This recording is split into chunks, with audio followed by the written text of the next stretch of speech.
रहस्यमय मकान। गांव के पास एक पुराना मकान था जिसे सभी लोग भूतिया मानते थे। रामन, एक युवक, उस मकान की सच्चाई जानने के लिए तैयार था। रात के समय वह अपने दोस्त लक्ष्मण के साथ मकान की तलाश में निकल पड़े।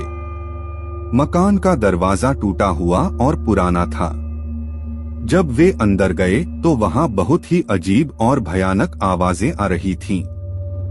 धीरे धीरे वे अगले कमरे में पहुंचे, जहां वे एक पुरानी और भूतिया दिखने वाली छोटी सी लड़की की मूर्ति देखी। लक्ष्मण ने देखा कि मूर्ति के पास एक पुरानी और खुली हुई किताब थी।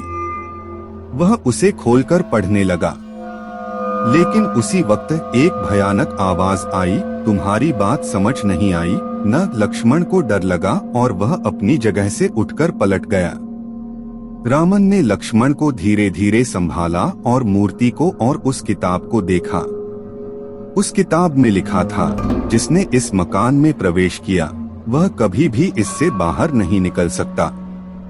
रामन को इस पर विश्वास नहीं हुआ और वह उस किताब को दूर फेंकने की सोचने लगा। लेकिन उसी समय वह देखा कि उस किताब के पन्ने आग से जलने लगे थे। रामन और लक्ष्मण भागने लगे, लेकिन जैसे ही वे बाहर निकले उन्हें लगा कि वे अब गांव में नहीं हैं। वह एक अजीब सी जगह पर आ गए थे, जहां सभी चीजें अजीब और अज्ञात थीं। वहां एक वृद्ध आदमी मिला जो उन्हें बताने लगा कि वह एक अजीब समझौते में फंस गए हैं।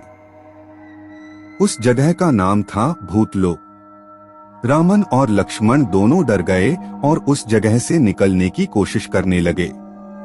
वे अधिकांश समय उस वृद्ध आदमी के साथ रहे, जिसने उन्हें इस अजीब जगह के बारे में बताया। वह उन्हें समझाने की कोशिश कर रहा था कि वह कैसे वहां से बाहर निकल सकते हैं। अंत में वह दोनों उस जगह से बाहर निकल पाए, लेकिन उनका अजीब सा अनुभव अब भी उनके दिमाग में बना रहा। वह अपने गांव लौटे और उसे एक और नाम दिया, भूतलोक का रहस्य।